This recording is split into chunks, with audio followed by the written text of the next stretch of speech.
What's going on YouTube? It's Teach, back again with another video, and today we're reacting to Bucky Brooks' latest 2023 NFL mock draft. I'm a few days behind on getting to this, but actually had a subscriber recommend that we do a reaction to this, so of course I'm always listening to y'all, so pitch some future video ideas, and that leads us into talking about Bucky Brooks' latest 2023 mock draft today. Be sure to let me know what you thought about the mock down below. This is my first time seeing it, so hopefully we get some surprises and you can get some genuine reactions to it. But no real big surprises here. 1, 2, CJ Stroud, Bryce Young. I mean, how many mock drafts have you watched on my channel and plenty of others that now have this? I mean, this is now kind of becoming the chalk way of going about it. I think Stroud kind of has that prototypical size and also a great processor. I could see where that is the lean there for Frank Reich. And I could also see where, because of Bryce Young's size, maybe the short, intermediate, quick game passing is, not really there, just because he is, smaller and may have passes batted down at the line. So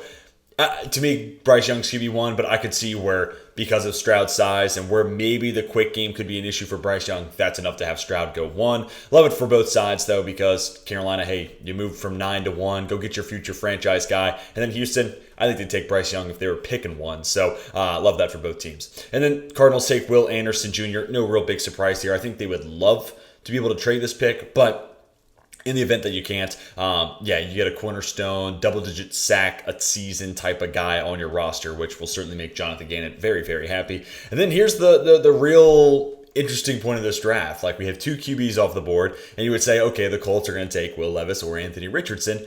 Instead, they take Tyree Wilson. And you see the note about Gardner Minshew, being signed this offseason, familiarity then with Shane Steichen. And hey, like, Tyree Wilson is a different edge than Kwity Paye and even Deo Odengbo, who they drafted in the second year back in 2021 when they took Kwity Paye. And, this has been a position of issue for Indianapolis, trying to find that superstar there on the edge. And Tyree Wilson certainly has that upside. Now, it wasn't until his 5th year at Texas Tech that he broke out, but the arm length there, the power in his profile is there, and when you have those traits, I think you buy yourself some time. And hey, the big thing is he did eventually break out in his 5th year.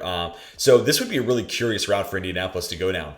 You figure out who that, whoever that edge rusher or best defensive player available is, in their opinion, in this case, especially with Anderson off the board. Tyree Wilson would be that route for me. They already have DeForest Buckner on the inside, but Jalen Carter could be kind of interesting there. But I think with Glover Stewart and DeForest Buckner are already in there. Yeah, edge is kind of interesting. And then could they get Hendon Hooker at the top of the second round? You see Jeremiah Mockham in the first round. Chris Sims has got him as QB3. I don't know. There's starting to get a lot of late push and a lot of late buzz for Hendon Hooker. So, yeah, I mean, maybe he'd be there at 35. I think it's the Colts' second round pick, but you got to run a risk there, and depending on how you feel about Gardner Minshew, that could be kind of a tough pill to swallow if you're a Colts fan. Then Seattle takes Jalen Carter. Yeah, I've said plenty of times, so I don't need to sit on this too long, but I think Carter's going to go to Seattle or Detroit at 5 and 6. I know plenty of people will tell me I'm insane, and their organization's already crossed them off the board and whatnot. I can see where the Raiders situation is a little more applicable just because of the Henry Ruggs, drunk driving and going over triple digits, similar enough to what's going on with Carter, where they actually do make sense because they don't want history repeating itself, or bringing in a guy with similar, or with a similar incident to something that really plagued them, was a black mark on the organization. So Seattle and Detroit don't really have that, and I also think they have great cultures. So if Seattle, especially with Wilson and Anderson gone, it's Anthony Richardson or Jalen Carter for me in this spot. So I could see where they do want to give Geno 2 years, and therefore Jalen Carter is kind of the perfect 3-tech to add into the mix there.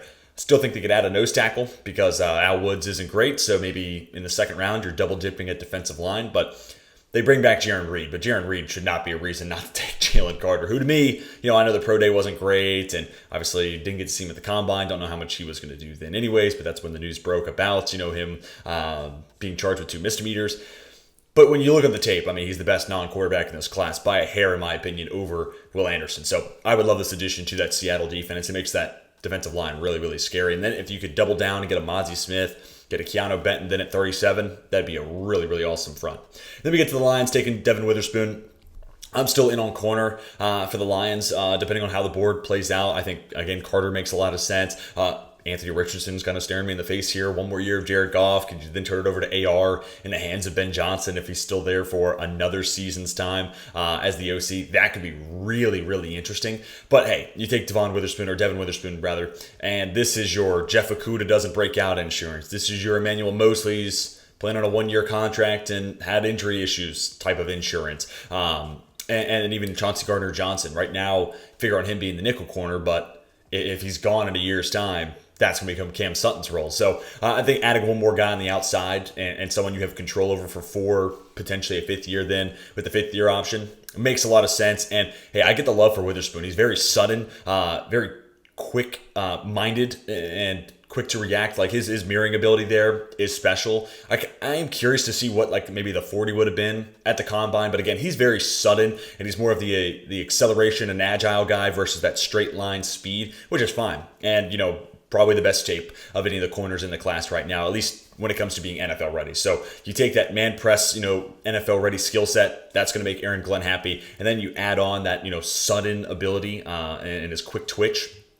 Yeah, he becomes a really interesting player in a division where you're going to see Justin Jefferson twice a year, and we'll see what the Packers wide receivers develop into. But Christian Watson, Romeo Doubs, that could become a formidable duo. And then the Bears, hey, they just got DJ Moore. So, yeah, adding this top tier, number 1 corner, I still don't think should be taken off the board for Detroit. Then Christian Gonzalez to the Raiders. Man, I would love this. And whether it's Witherspoon or Gonzalez, I think both make a ton of sense here. The Raiders desperately need like a number 1 shutdown guy. Same thing I was just talking about with Detroit. The same thing and same argument you can make about Atlanta then at 8, except they have AJ Terrell. But someone to be running mate with AJ Terrell would be lethal. But for the Raiders, it's like Nate Hobbs is a nice player, but like who's that number 1? Like this guy can get us a stop against an opposing number 1 wide receiver. Christian Gonzalez has that potential. He's got the size. I think he's scheme, versatile, man zone, press, off, whatever you want to do, he's a good fit for it. And Patrick Graham mixes it up at a pretty even mark. So he's kind of the perfect corner to blend with that because I think he can do so many different things. He can fit on a down-to-down basis whatever Patrick Graham is trying to dial up. So would love this addition, and then hopefully it makes that rest of the secondary in turn look better because Gonzalez can be the one. It makes Hobbs have an easier assignment, and then the rest of the cornerback room, the domino continues to fall down. So would love this pick there for the Raiders. And then we get to the Falcons at 8. Lucas Van Ness, yeah, it could be Van Ness. It could be, we already have 2 corners off the board, but if one of those 2 was still available, whether it's Witherspoon or Gonzalez, love that. Jalen Carter, if he falls here, is kind of interesting. Nolan Smith, I think, should be in play. And we've even seen mocks where Tyree Wilson falls this far, right? So, somewhere there on the defensive side makes a ton of sense. I don't hate, if they feel like, here I'm looking at Will Levis and Anthony Richardson falling their lap. I had a mock where the Falcons moved up to take AR, but if you don't have to move to get Anthony Richardson, or are you passing on him here? Again, that's very, very interesting, but we'll have to see how year 2 of Desmond Ridder plays out and then what that might mean for Arthur Smith's job and Terry Fontenot's job for that matter as well. But Lucas Van Ness, inside-out versatility. I'd be interested to see what his body looks like midway through his rookie year, right? Like, is the team going to ask him to gain weight, or are they going to keep him at that 270 mark and have him play on the edge? But nevertheless, a guy with a power strength profile that would be a really nice compliment on the other side of the defensive line from Arnold Ebiketie, who's the speed finesse rusher. So I think it becomes a really nice compliment. And then D'Angelo Malone then as that, third fiddle serving as a DPR. Then the Bears take Peter Skoronski. Yeah, I've heard that they really like Skoronski. So whether it's Paris Johnson Jr., Peter Skoronski, Broderick Jones, getting an offensive tackle is going to make that offensive line drastically better. I would go Paris Johnson Jr. just because he's my top OT. But, and for that matter, played right guard 2 years ago at Ohio State. So I don't think it's out of the realm of possibilities for him to play right tackle, or, you force Braxton Jones onto the other side. But with Peter Skoronski, I will say, I feel very certain that whatever position he lines up at week 1, year 1, he's going to be pretty damn good. I think he could be an elite guard, but I think he could still be a plus level tackle. So whether it's right tackle, moving inside to guard, and then Tevin Jenkins sticks a tackle, I don't really think that's plausible. But I would assume here Skoronski's the right tackle of future. And man, with his movement skills, especially in that zone blocking scheme with OC Luke Getsy, he becomes a really interesting fit. And then I think Paris Johnson Jr. is athletic, but I think he does what Skoronski does, just better, and has more prototypical, sizes across the board, including arm length. But the movement skills for Skoronski, I think, maybe a smidge better than Paris Johnson Jr., so that could be a really interesting fit there in Chicago. Next, the Eagles then take Nolan Smith. This kind of feels like a little bit of an overlap with Hassan Reddick in a lot of ways. So noting here that, Brandon Graham's on a 1-year deal. Yeah, to me, if you were to like bring up Brandon Graham, that's more of a Lucas Van Ness. That would be the power, bull rush type. But Nolan Smith, again, is more akin to Hassan Reddick, which after seeing what the Eagles could do with Hassan Reddick, basically isolating him against tackles down the stretch and in the playoffs and letting him become a game wrecker, that was really, really fun. And I think teams could try to use that as a blueprint for Nolan Smith. So a team that already has that blueprint, Philadelphia does kind of make sense there. But yeah, again, it kind of feels like an overlap. Don't hate that they go edge here. They're going to go offensive line. They're going to go defensive line more than likely with one of these 2 first-rounders, just given Howie Roseman's track record. Van Ness off the board. I could see where Nolan Smith's their next best edge option. Then the Titans take Paris Johnson Jr. Yeah, I mean, how many Titans mocks have you seen where it's him, Broderick Jones, or Skoronski? I mean, this is common, common work here. So would love this fit nonetheless. Under Dillard could play guard. No guarantee Nicholas Petit-Friere is a hit either. And also, like Dylan Radon said, right guard. I mean, I don't know how much of his play so far has inspired confidence in Titans fans. He could take that year 3 jump, but no guarantee that he does that. So getting one more player in the mix, I don't think it's a bad idea whatsoever. And I don't think Dillard or Brunskill or some of the other pieces that they've had come in really should deter if they think the Titans, if the Titans see Paris Johnson Jr. as the best player available here. Then the Texans take Jackson Smith-Njigba. Man, you get your quarterback of the future and then JSN. That's a really hard duo to pass on. And I've had mocks where they go Quentin Johnston here at 12, partially because Johnston's my wide receiver 1. But Njigba has been, steadily rising up my board. The more I just accept the fact that he's going to be slot only, and if he finds an offense that is readily using 3 receiver sets, then he's going to be as big of a part of the offense as any. And, I've been kind of thinking about it. He runs a 4.53 at his pro day. Pro day numbers are typically a little high. Let's just call it a 4.58. All right, well, that's Michael Wilson speed.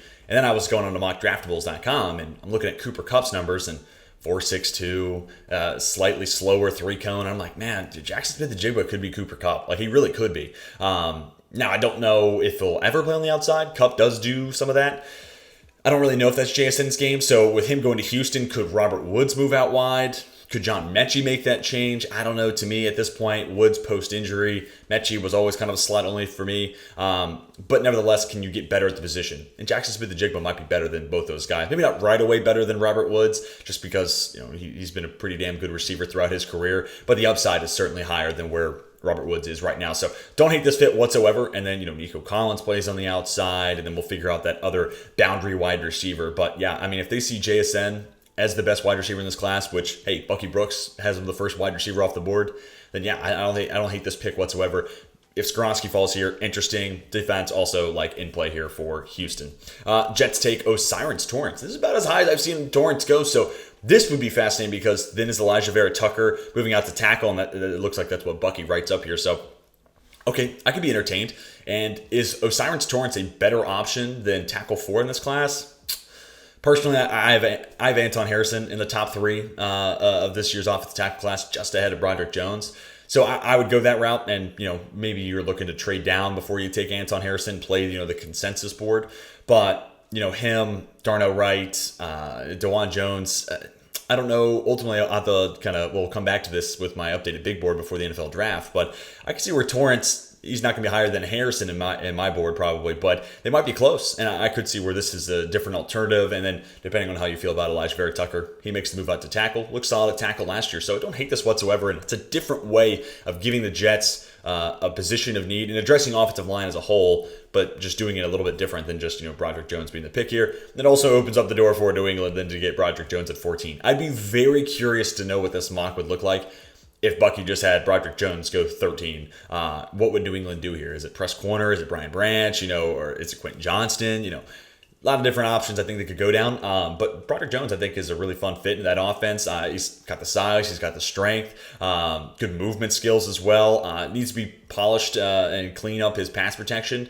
But that comes down to him being a one-year starter this past year at Georgia, where, Paris Johnson Jr., one-year starter at tackle, before that at guard. So, just a little bit more green Broderick Jones is. But I don't think that's something that can't be, fixed, right? Like get him some reps and all of a sudden it may just come together. And, New England's been known. I know Dante Scarecchia is not there anymore as the O-line coach, but, New England's got a good track record of developing these guys. So drafting Broderick Jones, I'd be curious to see whether him or Trent Brown flips over to right tackle. And then Riley Reiff just becomes this experienced, cheap swing tackle. Not a bad thing to have whatsoever. So definitely solidifies that position, but also like long term, like Trent Brown, how much longer is he going to be in New England? Riley Reiff's on a 1-year deal. So I like that move too for the longevity of the offensive line in New England. Packers didn't take Myles Murphy. Yeah, this kind of feels like a Packers pick. Plus we got Nolan Smith off the board. Lucas Van Ness is gone. And I've had Murphy slipping in my drafts, but honestly, especially if Van Ness and Nolan Smith are gone, Myles Murphy makes a lot of sense. And given what Green Bay did with Rashawn Gary, I'd love to see if they could work that same magic here with Murphy. They're not the same player, not by any stretch, but man, Murphy has the ideal size, great athlete, and already I think a pretty good run defender. Just needs to learn how to be a pass rusher, like from a move set perspective, but also like stacking moves and playing offensive tackles and setting up one move with another and then coming with a counter later, the chess of it all. So Green Bay, work their magic with Rashawn Gary. Could they do that again with Myles Murphy? I think it'd be a great landing spot for Murphy too. Like I've said, there's a few organizations where I'd love to see him go based on their track record of developing guys. Like Philadelphia immediately comes to mind, but Green Bay is also towards the top of the list. So I would love that for both parties. And then the Commanders take Joey Porter Jr. Man, I think JPJ might go before this. But nonetheless, if he did fall this far, I don't hate this whatsoever. I've had some people, ponder that, like, is this really a great fit? And like, Joey Porter Jr. to me is going to be awesome. And, man press and then cover 2-4-6. I think he could press the line, fits that cover 2 mold. If you play man, you basically play quarters, and then cover 6, similar enough. We're just changing some of these safety assignments in the nickel corner as well. So not changing a whole lot there.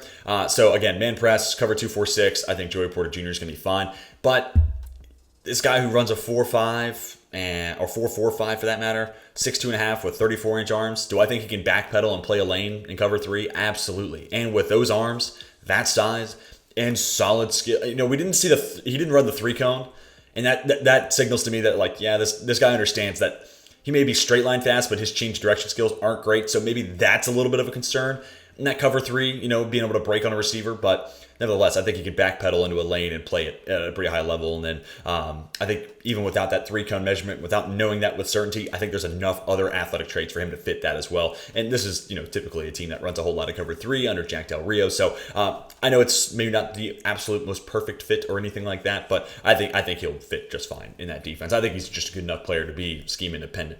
Anyways, Steelers didn't take Deonte Banks. Yeah, I like this fit. And Banks, got the size, and you see it on tape where this guy looks like a man press corner in the making. Maybe not the best ball skills, but again, I think that's refinable. And then he runs 4.35 at the combine, kind of solidifying this guy's going to go somewhere round 1. My concern here for Pittsburgh would be Pat Peterson is not this man press corner of old. Like, he is a zone specialist nowadays. And Deonte Banks, I think he has room to grow as a zone corner for sure. Again, harkening back to Joey Porter Jr., got the size, got the athleticism, solid arm length, not elite like Joey Porter Jr., but Banks has got solid arms.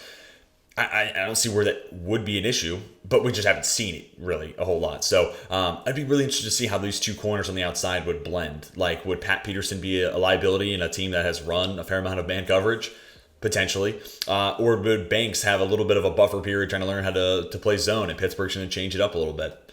I don't know. We'd have to wait and see here, but you can't deny that Pittsburgh needs a number 1 shutdown corner, not only for now, but like for the next 5 years, which draft a guy in the first round, you have that potential. Then Kalijah Kancey to the Lions. Man, I do love this fit, and I'm thinking about something for the Lions this upcoming weekend that I think people will love the first 2 picks and then potentially hate the last, but we'll have to wait and see. And we'll see if I even end up going that route. Nevertheless, Kancey here would be a perfect 3-tech addition to that defense. And if you can't get Jalen Carter at 6, I think this is about the next best thing. I don't hate Brzee either. Get some run defense reinforcements. Kancey at 6 foot, 280. Not really going to give you that, but you're going to get an explosive pass rusher. And I think he could be fine at 3-4 DN role. And if Aleem McNeil can, kind of grow as a run defender, I don't hate those two being the inside tandem in pass rush situations. But also, for that matter, when we're talking pass rush situations, 3rd and longs, forget about it. Let me just get the 4 best pass rushers I have on my team, and like a 4-man front for Detroit with James Houston and Aiden Hutchinson on the edge. And sorry, I got to move my hands in. Those guys on the edge, and then on the inside, it's Aleem McNeil and Kalijah Kancey. on paper, that sounds awesome. So I would love this pick here. And I think 18 is honestly about the spot where Casey's going to come off the board. Somewhere in that 18 to 25 range.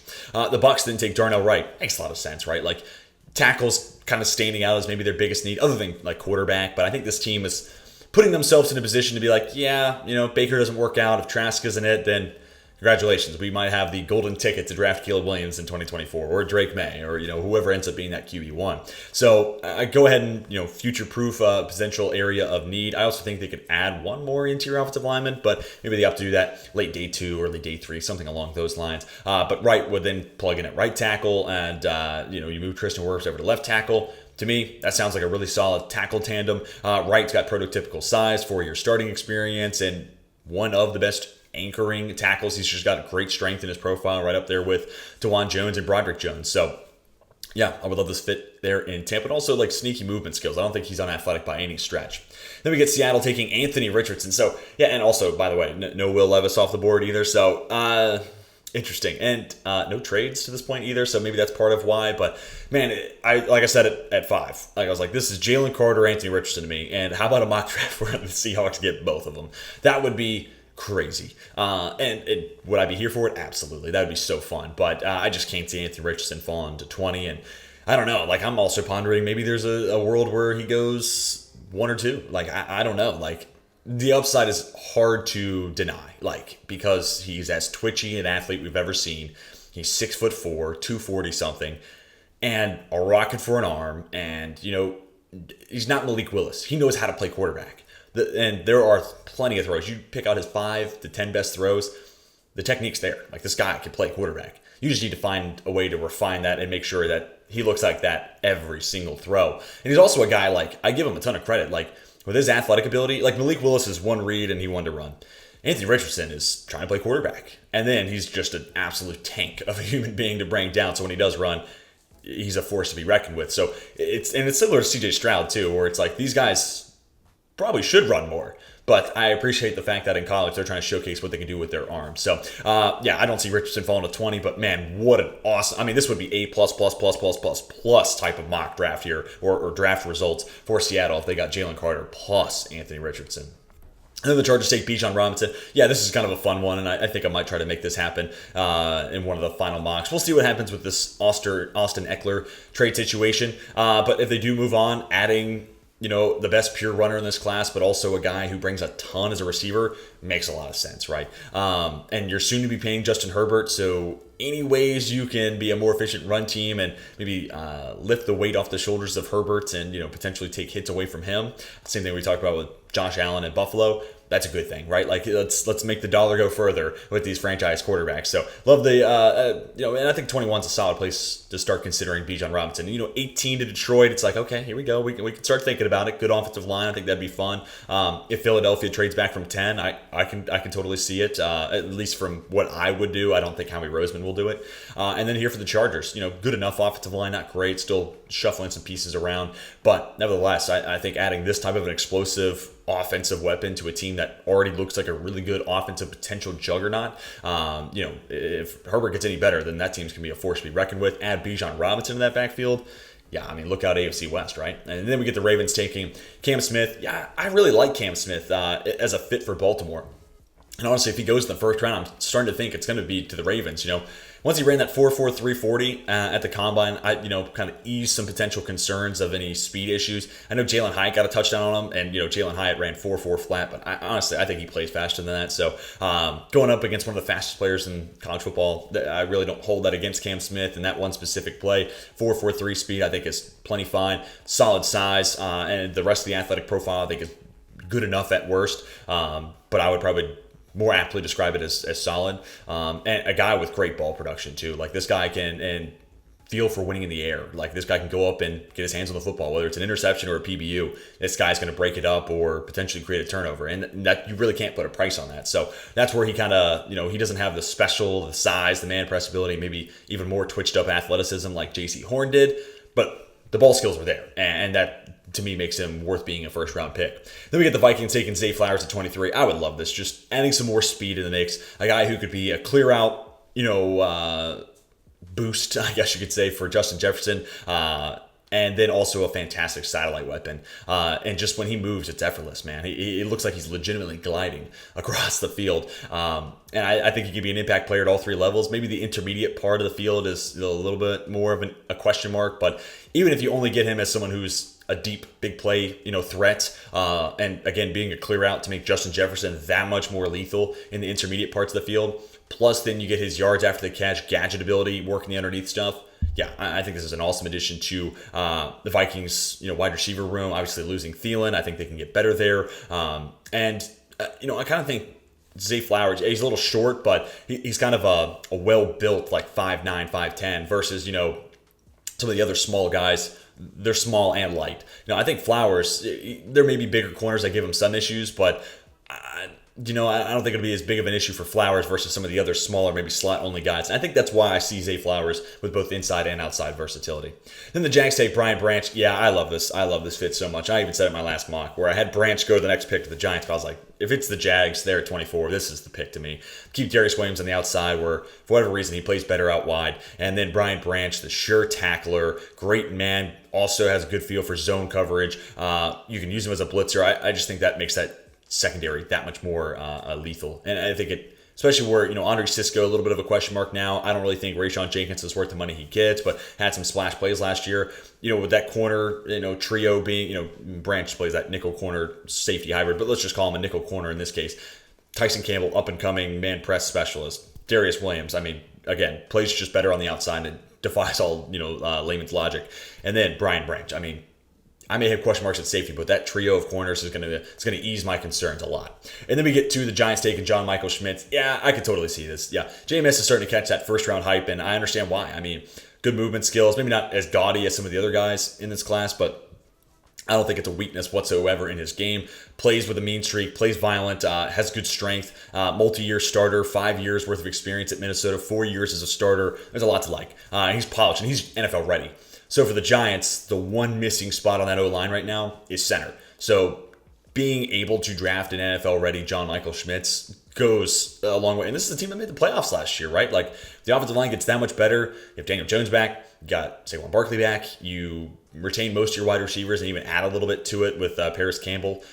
This team could be right back in that conversation, especially if that offensive line becomes like one of the identifying factors of that offense, which would be a really fun turn from where we were like 3 years ago. And then Brian Brzee to the Cowboys. Hey, Bucky, I guess he released this before I did, so people probably perceived me as copycatting. Bucky wasn't really the case. I just think this is kind of an interesting fit. I still think Jahmyr Gibbs is really interesting for Dallas here, or maybe one of the tight ends, perhaps, to replace Dalton Schultz. That could be fun. But let's just say in this world, we're pairing up Brian Brzee with Osa Digizua. And, Brzee, a little bit taller, right around the same weight of Neville Gallimore, who hasn't really broken out. But he gives you a high-level run defender right away, a really good athlete, and in a defense that moves players across the defensive line with stunts and twists more than anybody. I really love this fit. You get some run defense reinforcements again, where I do think the Cowboys, if you can shore that area up, that defense gets really, really good. Because I already think they got a great pass rush, great secondary. Just don't let the run game kill you. Don't be like the Chargers of a couple years ago, right? But also with his athletic ability and how good he is on his feet, with how much they're going to move guys across the defensive line, utilize those stunts, use those twists, he becomes a really, really fun player in that defensive line. They already kind of have a loaded defensive line in a lot of ways, but at D-tackle, I do think they can stand to get an upgrade. Is it the highest priority? Not really, but could you get Carl Brooks maybe in the third round? I'd be entertained by that. So if you're a Cowboys fan, give me some of your day 2 options, maybe day 3 options you think could fill a similar role to Brzee here. Then the Bills take Jordan Addison. This is kind of a fun one because I've kind of said multiple times where Addison's, I'm not saying he's Stephon Diggs, but he's kind of like poor man Stephon Diggs. Not the biggest, not the heaviest, not the strongest, but guy just gets open. And I'd have to look up Diggs as 40, but Diggs was this 5th round pick. I can't imagine it was anything too crazy. But former 5-star recruit, Addison highly touted, and then wins the Blitnikoff at pick, goes to USC, but now shows up weighing a little bit less than people thought. And 4.49 40 is not great at the combine. He's kind of losing some of the early hype that he had. So man, for the Bills to add another great very polished route runner into that wide receiver room, that's really fun. And he could play the slot. Like, I know a lot of people are excited about Khalil Shakir, but hey, he's a 5th round pick. You really don't have any major attachment to him. So Addison could be an upgrade there. Don't be afraid to get better. But also Gabe Davis, you have to pay him in 2 years.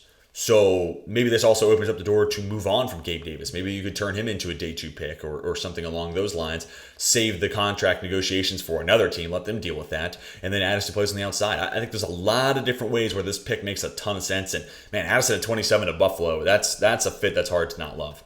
Then the Bengals take Dalton Kincaid. I think they would prioritize the blocking ability of someone like a Michael Mayer, who's going to go next, or Darnell Washington, and that's going to be reflected in my mock this upcoming week. But, Kincaid is probably the most dynamic pass catcher of those three. Washington, you're drafting him primarily for his blocking ability, and then maybe seeing what you can do with him being at 6'7", 265, and what receiving ability might be there.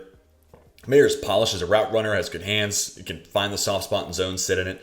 But he's just not a great athlete like Kincaid. 4.740 is not terrible. That's TJ Hawkinson range, but Kincaid has a little bit more special and a little bit more boom potential because of it. And also great yards after the catch weapon, where Mayer's just kind of big and lumbersome and kind of hard to bring down. Kincaid is legitimately dynamic with the ball in his hands and also a tank. So not going to get much in the way of blocking, but would be an awesome over the middle and intermediate threat to that offense. And if they do move on from Tyler Boyd in a year's time, this is a guy I definitely think can be part of the aggregate to replace Boyd's production. Michael Mayer then to the Saints. Yeah, this comes down to how you feel about Juwan Johnson. But I don't hate the idea of adding another tight end into the mix, just in case, we don't get that step forward from Johnson. Michael Mayer could be, that upgrade that they need. Also, really good run blocker. So I'd love to see what this could do for making Alvin Kamara that much more of a headache for opposing defenses, right? So yeah, don't hate this fit whatsoever. I've mocked it myself. But yeah, again, it comes down to how you feel about Johnson. I don't hate adding Mayer into the mix. And Johnson got, a 2-year extension or 2-year deal this offseason? That's nothing long-term versus 4 years plus the 5th-year option of control over Mayer. Mozzie Smith into the Eagles. Yeah, I'm not really crazy about this one. But, I understand. Mozzie, I almost think this is a pick more based on the hype that Mozzie's getting of late. And it's Mozzie might go in the first round, so we got to put him somewhere. Oh, well, the Eagles like defensive line. Let's do this. But I just look at the 2 picks that Bucky gave the Eagles here, and I'm like, well, Nolan Smith's kind of Hassan Reddick, and Mozzie Smith is, he's kind of what Jordan Davis is supposed to be. And you traded up to draft Jordan Davis, so why would you draft a duplicate skill set 1 year later, But, really good athlete, and there is some potential based on the upside of his athletic ability for him to be more than what he's shown so far as a pass rusher. So I understand. And maybe there is a world where Smith and Davis could coexist, and I don't know how you run at the middle of that defensive line then, which, maybe I'm missing something here, and maybe that's the whole point of this pick. But, really good athlete, 6'3", I guess listed at 323 at the combine. Michigan had him listed closer to 340, but, those numbers are always off. So, I'm not really crazy about it because it feels like you're doubling down on this run-stopping focused D-tackle, and I'd rather, can you get Kalijah Kancey? Can you wait to get Carl Brooks? Someone like that. That would be more my speed. But Mozzie here at 30 isn't the most outrageous thing I think the Eagles could do. But yeah, it does feel like you're doubling down on drafting a similar player to Jordan Davis, but with a little less special and a little less, whoa, Jordan Davis is what? He's that big? He's that tall? Whoa, Mozzie, a little bit more standard size. Anyways, Chiefs to round us out here in this Bucky Brooks reaction and grade the mock. Anytime you want, Adibariye. I like this a ton, and adding more defensive line talent is not going to be a bad thing for the Chiefs. They're going to be one of the 5 best teams in football the next 5, 10, however long number 15 is their quarterback, right? As long as they have Mahomes, they're going to be one of the best teams in football. And as long as they have Mahomes, they're going to put up a lot of points, and teams are going to be playing from behind. So adding pass rush, never a bad thing. Kind of a shorter guy, but with 34 almost inch arms and 280 pounds, moving at 4.49 speed. I have no concerns about Adibariye. And he could be, inside out flexible. Maybe when you're in your base, he's playing edge, but passing situations, you line him up next to Chris Jones and just obliterate the existence of whoever the interior offensive lineman is across from that defensive front. That could be really fun and just just an absolute nightmare for offenses. So I like this fit a ton, and I think that flexibility could be well used in that Spagnuolo defense. But guys, that is going to do it for my reaction to Bucky Brooks' latest 2023 NFL mock draft. Again, at the behest and at the request of one of my subscribers. So be sure to leave your comments and video ideas down below in the comment section, whether it's reacting or a general video series or just a one-off video. I'd love to hear your thoughts on what you want to see. And hey, if you're commenting it, odds are someone else is thinking that video would be a cool idea as well. But more importantly, let me know what you think about Bucky Brooks and his latest mock down below. Who went too high? Who went too low? I'll give Bucky, I'm going to give him an 81. I think there's some interesting stuff in here, but yeah, I'm kind of lingering on the thought of those Eagles picks. I'm not really in love with it, and that's a team that has the potential to, I mean, obviously already in the Super Bowl last year. If they nail those 2 picks, I mean, the NFC might be going through Philadelphia for years to come. But anyways, be sure to leave your grade down below, whether it's a number grade, letter grade, whatever's easiest for you. Love to hear your thoughts and reaction to Bucky Brooks' latest mock. Hope you all enjoyed. Like if you did, subscribe if you're new, looking for more football content. But until next time, my name is Tej, and I am signing off.